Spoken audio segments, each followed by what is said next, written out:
The twin suns of Tatooine set slowly. Bleeding across the horizon like the dying eyes of gods, a boy stands on the ridge. Wind tugging at his tunic, sand whispering at his feet. And in that moment, not yet man, not yet myth, he dreams of the stars. But in the myth of Anakin Skywalker, the light that called him upward would one day burn him alive. It is the great irony of the Jedi Order, that those who fear the dark are often most consumed by it, that the pursuit of light, when clutched too tightly, curdles into arrogance, blindness, and dogma. The Jedi teach detachment, serenity, and balance, yet train warriors for war. They name themselves servants of peace, yet wield sabers of violence. They claim mastery over emotion, yet deny the very passions that make one human. Even the most virtuous fire, left unchecked, becomes a blaze that devours the forest it meant to warm. Anakin's fall did not begin with a thirst for power. It began with love, love that was forbidden, love that had to be hidden, love that when twisted by fear and shame became obsession. And then destruction. The tragedy is not that he fell. It is that the Order believed themselves immune to falling, in their temples of marble and gold. Cloistered from the suffering of the galaxy, the Jedi mistook control for wisdom. They taught children to meditate while the Republic decayed beneath them. They sent teenagers to die in wars engineered by Sith. They could sense disturbances in the Force, but not the rot blooming in their own souls. When Master Yoda spoke of fear as the path to the dark side, he did not see that fear also saturated the Jedi code. Fear of love, fear of attachment, fear of individuality. The fear of falling became the very reason they fell. Palpatine did not destroy the Jedi. He only exploited what they refused to see. Anakin, broken and burning on Mustafar, is not merely the villain. He is the prophecy fulfilled, not of balance but of exposure. He is the mirror thrust before a decaying order, reflecting everything they denied, and they turned away. This is the paradox at the heart of Star Wars. That the light, when wielded without shadow, becomes tyrannical. That the guardians of peace became enforcers of control. That to serve the Force, the Jedi first had to deny the parts of themselves that made them human.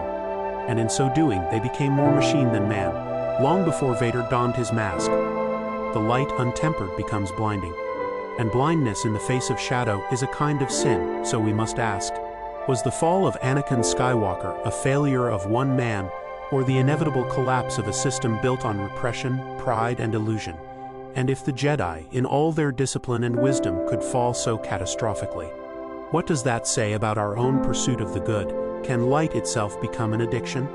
And what is the cost, to the soul, to the galaxy, of believing you are beyond corruption? The Jedi, in their infinite wisdom, failed to see the very thing that would lead to their destruction, their rigid, controlling relationship with the Force itself. To understand their fall, we must first understand what lies beneath their spiritual arrogance. What drives them to deny their deepest human instincts? The Jedi sought mastery over the Force, as one seeks dominion over a wild and untamable beast. Ignoring that true harmony is not about dominance, but balance.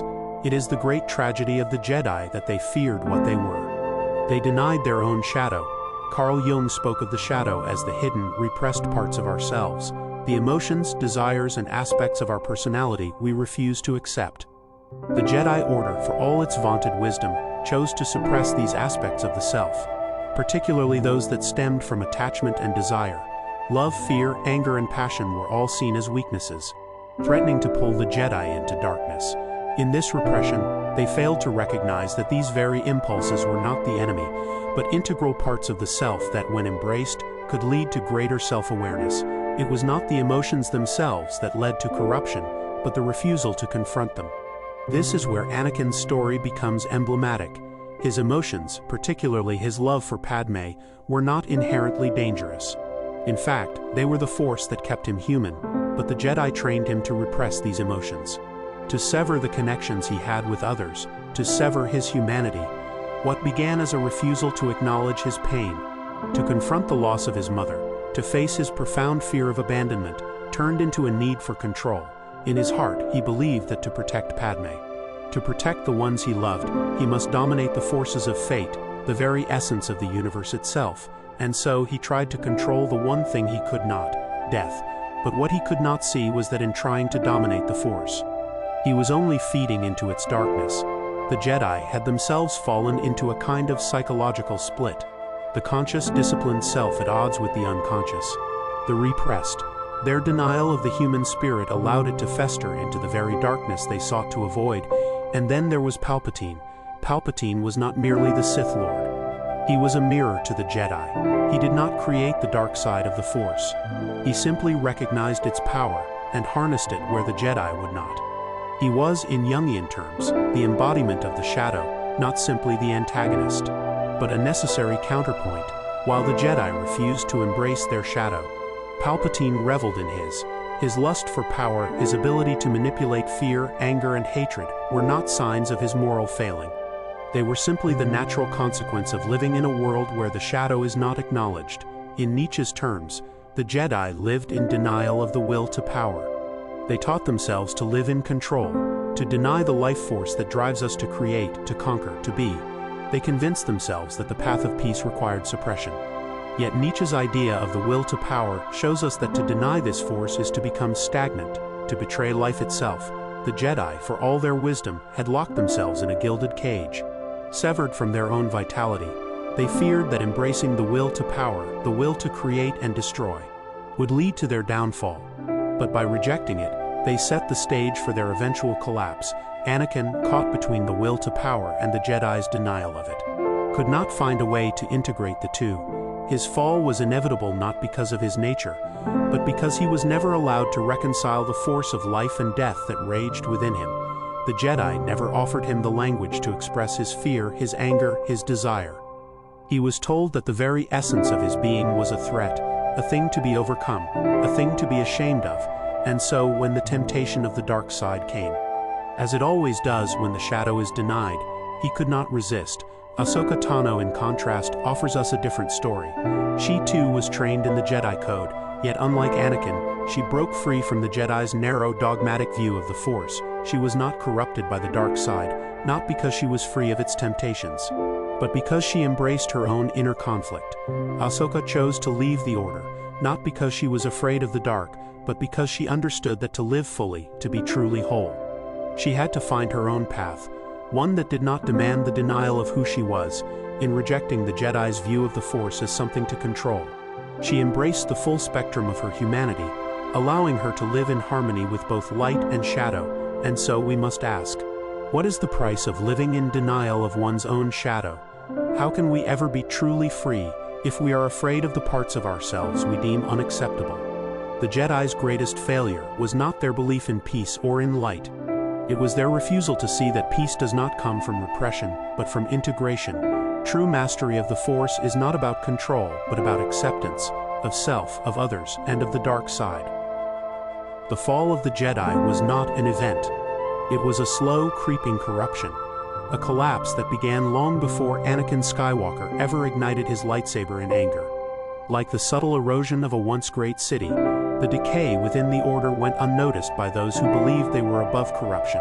It spread through their teachings, their dogma, and their very way of life like a poison in the water, imperceptible at first, until it was too late to stop. In their pursuit of peace, the Jedi became complicit in a far greater violence, the violence of the mind. They denied the reality of the human condition, with all its messiness, its contradictions, its pain. By teaching that only through control could one find peace, they created a society of spiritual automata, individuals who lived in fear of their own emotions, ashamed of their natural desires. The Jedi, who were meant to be the galaxy's greatest hope, had become a system of mental repression, unable to confront their own humanity. The more they sought to suppress the dark side, the more they fed it. Like the authoritarian regimes of history, regimes that claimed moral superiority and control, only to turn on their own people when they were unable to manage their own contradictions. The Jedi turned their virtues into vices. They spoke of unity and peace, yet the very structure they created was one built on isolation, detachment, and an unwillingness to engage with the world as it truly was. The destruction of the Jedi was not only the end of a noble order. It was a warning of the fragility of any ideology that suppresses the complexity of human nature. History is full of examples of organizations and individuals who believed themselves immune to corruption, only to fall into moral decay precisely because they refused to acknowledge their own darkness. The Jedi were not immune. The more they silenced the inner voices of doubt, anger, and fear, the louder the shadow grew. The rise of Palpatine, a master manipulator of fear, hatred, and desire, was not a surprise. It was the inevitable result of a society that failed to reckon with the unconscious forces within itself. In the end, it was not simply the Senate or the Republic that he destroyed, but the very idea of balance in the galaxy. The Sith, as much as they sought to destroy the Jedi, were equally blind to the dangers of unchecked power. But Palpatine's genius lay in understanding the one truth the Jedi failed to see. The Force is neither light nor dark, it simply is. The way we choose to engage with it, through fear or through love, through attachment or through detachment, determines our destiny. The Jedi's insistence on separation from their emotions, from each other, from the world, set the stage for a galaxy-wide tragedy. Their inability to act when the Republic began to crumble under the weight of corruption was not a mere failure of will, but a failure of imagination. They were too detached, too locked in their rituals and dogma, to recognize the danger they were facing. The Force called to them, as it calls to all who live, but they were too afraid of their own responses to listen. And then came Anakin. Anakin Skywalker's tragedy was not just the tragedy of one man. It was the tragedy of a system that pushed its disciples to the edge of their limits, teaching them that they must be beyond reproach. It was the tragedy of a galaxy that refused to see the growing corruption beneath the surface. As Anakin fell, so too did the Jedi, who were unable to understand the true nature of the darkness that they had never fully faced. Ahsoka's departure from the Order was another kind of consequence, a quiet, almost invisible rebellion against the rigid structures that demanded perfection. In leaving, Ahsoka rejected the Jedi's false dichotomy of light and dark. She saw that balance was not a matter of forceful control but of acceptance. By choosing her own path, she found a way to confront the contradictions within herself. In doing so, she offered a glimpse of what could have been, had the Jedi only embraced the fullness of their humanity. The downfall of the Jedi was the inevitable result of their failure to integrate the dark side, not as a force to be suppressed, but as a part of the whole, and this is where the true cost of their blindness lies. They did not simply lose a war, or a fight, or a battle. They lost themselves. They lost the trust of the galaxy, the ability to adapt, to understand the true forces shaping their world. The Jedi believed they were above the laws of nature. In their obsession with control, they failed to see that the Force is not something to be dominated, but something to be understood. A society that believes itself infallible, invulnerable to the forces of history, is a society on the brink of collapse. The Jedi's inability to confront the darkness within themselves and within the galaxy was not only their downfall. It is a timeless reminder that any system, no matter how virtuous its intentions, is doomed to fall if it refuses to acknowledge the full spectrum of human experience. The darkness that destroyed them was never the work of any one individual. It was not the fault of Palpatine alone. It was the result of a refusal to reckon with the complexities of the human soul. There is no revolution without discontent, no change without first a rupture in the old order, and within the Jedi, there were those who felt the weight of this discontent long before Anakin Skywalker's fall. These rebels, these outliers, did not wear the mantle of Sith or Dark Jedi. They were not warriors in the traditional sense. They were philosophers, visionaries, and seekers who rejected the binary code of light and dark that the Jedi had come to embrace. For them, the Force was not something to be divided, but something to be experienced in all its complexity, its chaos, its beauty. Qui-Gon Jinn, the quintessential rebel, understood that the Jedi had forgotten something vital.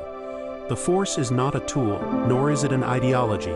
It is an experience, a living, breathing entity that defies neat categorization. Where the Jedi Order saw only the light, Qui-Gon saw the shadow, and in that shadow, he saw a truth that the others could not. He refused to bind himself to the rigid teachings of the Council, trusting his instincts, his connection to the Force over their rules and dogma.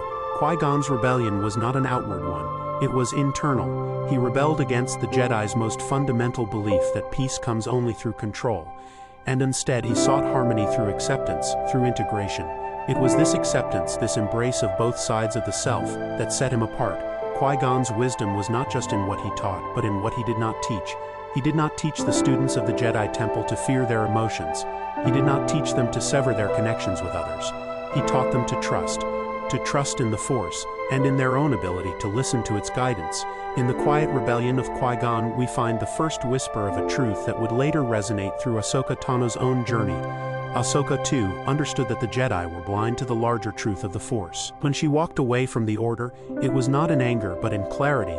Ahsoka rejected the false dichotomy that had imprisoned her, the need to see the Force as something that must be controlled or denied. She chose to accept herself fully, as a being of both light and dark, of love and loss, of fear and courage. In doing so, she rejected the Jedi's false path to purity, a path that demanded conformity at the cost of individuality. The Jedi's greatest strength, their discipline, their connection to the Force, became their greatest weakness. In their commitment to eliminating all imperfections, they turned their backs on the very essence of life. Life is not perfect. It is messy, contradictory, and unpredictable. To deny this is to deny life itself. Ahsoka, in rejecting the Order, embraced life in all its chaos. She did not choose the dark side. She chose integration. She chose balance. Yoda too came to a realization, though later, and in a more fractured way. In his exile after the fall of the Republic and the near extinction of the Jedi, Yoda began to see the mistakes of his own teachings. He recognized the flaw in his lifelong pursuit of detachment and control. The Jedi, in their pursuit of peace, had become blind to the truth of suffering. Yoda understood that peace could not come through avoidance of pain, but through embracing it, through the recognition that suffering is not to be eradicated, but integrated. The Force, like life, is an endless cycle of creation and destruction, of birth and death. To fight against it is to fight against nature itself. In his final moments, Yoda saw the glimmer of a new path, one that embraced imperfection, one that welcomed the shadow. He had lived long enough to see the destructive consequences of fear, of control, and of the refusal to face the darkness within. It was not a path of utopia, but a path of growth, of constant transformation. The Jedi must evolve, or they would perish. And so the rebellion against the old ways was not a singular act of defiance, but a gradual, painful awakening. It was the realization that peace, true peace, cannot be achieved through control. It must be achieved through understanding, through the integration of all things. The light and the dark, the joy and the sorrow, the life and the death. The greatest rebellion was not in overthrowing the Jedi Order, but in awakening to the truth that it was never about controlling the Force. It was about becoming one with it. Qui-Gon, Ahsoka, Yoda. They each found their own way to break free, not through violence or hatred, but through self-awareness and acceptance. And in this acceptance they transformed not only themselves, but the very nature of the Force itself. They rejected the notion that peace could be achieved through control, and instead they found a deeper, more profound truth, that peace comes from living in harmony with all things, in embracing the totality of existence. Transformation is possible. The path to it is not always clear, and it is often painful, but it is the only way forward. To rebel is not to fight against the world, but to fight against the inner tyranny of fear, of repression, of false ideals. True freedom comes when we allow ourselves to feel, to grow, to change. In the end, it is not the struggle that defines us. It is not the wars we fight or the victories we claim. What matters is the realization that everything we have been taught, everything we have believed, is but a shadow of the truth. The Force is not a tool, nor is it a power to be wielded. It is the pulse of the universe itself, a living, breathing force of creation and destruction that transcends all binaries. The light and the dark are not opposites, not enemies to be fought, but two halves of the same whole. They are not separate, they are connected, interdependent, each giving meaning to the other. The Jedi believed that peace could be achieved through control, through the suppression of passion, through the denial of self. But in their attempt to purify the Force, they forgot the one thing that was most essential to it: acceptance. Acceptance of the whole. The Jedi feared the darkness because they saw it as the antithesis of the light. But darkness is not evil. It is not to be vanquished. It is part of the whole. It is as much a part of the Force as the light, and to deny it is to deny the Force itself. The true path to peace is not through resistance, but through understanding. The light does not defeat the dark, it embraces it. The dark does not conquer the light, it complements it. The Force is the totality of all things, joy and sorrow, love and loss, creation and destruction. To walk the path of the Jedi was to walk a path of division. But to walk the path of truth is to embrace the wholeness of existence, to accept that the Force is not something we can dominate, but something we must become one with. And so, it was Anakin Skywalker, in his tragic fall and subsequent redemption, who ultimately revealed the greatest truth of all.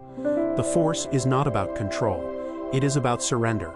The struggle to hold on, to maintain one's identity in the face of the unknown, is what creates suffering. It is attachment, not love, that causes pain. Anakin's fall was not his failure, but his inevitable journey, for in his fall he learned what the Jedi never could, that only by surrendering to the Force can we be whole. Luke Skywalker too learned this truth, but in a different way. His journey was not one of destruction, but of reconciliation. Where Anakin was consumed by fear, Luke was shaped by love. He understood that the Force does not belong to one side or the other. It is neither light nor dark. It is life itself, and it is within us all. Luke's final confrontation with his father was not a battle of ideologies, but a confrontation with himself. He too had to surrender, not to the dark side, but to the fullness of his own humanity. The Jedi failed because they were too afraid to embrace the full spectrum of the human experience. They tried to build a temple on a foundation of fear, not realizing that true peace is born of acceptance, not control. But the true rebels, those like Qui-Gon Jinn, Ahsoka, Yoda, and Luke, understood that the way forward lies not in rejecting the dark, but in accepting it as part of the whole. Only by embracing all aspects of the self, the light and the dark, can we transcend the divisions that keep us trapped in cycles of pain and suffering. It is not the Jedi Order or the Sith or any one ideology that holds the key to the Force. It is the acceptance of the self in all its complexity that opens the path to true freedom. Only when we embrace the contradictions within ourselves, our fears, our desires, our flaws, our strengths, can we truly be at peace, for the Force does not judge. It does not divide us into light and dark, it simply is, and in its vastness it calls us not to control it but to surrender to its flow. And so, in the end, the greatest realization is this: there is no final victory, no end to the journey. There is only the eternal becoming, the constant transformation of self. The path is never clear and the road is never straight, but it is in the willingness to walk it, to embrace both the light and the dark, that we come closest to the truth. The Force is not something we can master. It is something we must be mastered by, and in that surrender we become whole. Thank you so much for watching. I hope you enjoyed the journey. If you did, don't forget to like, subscribe for more. See you next time.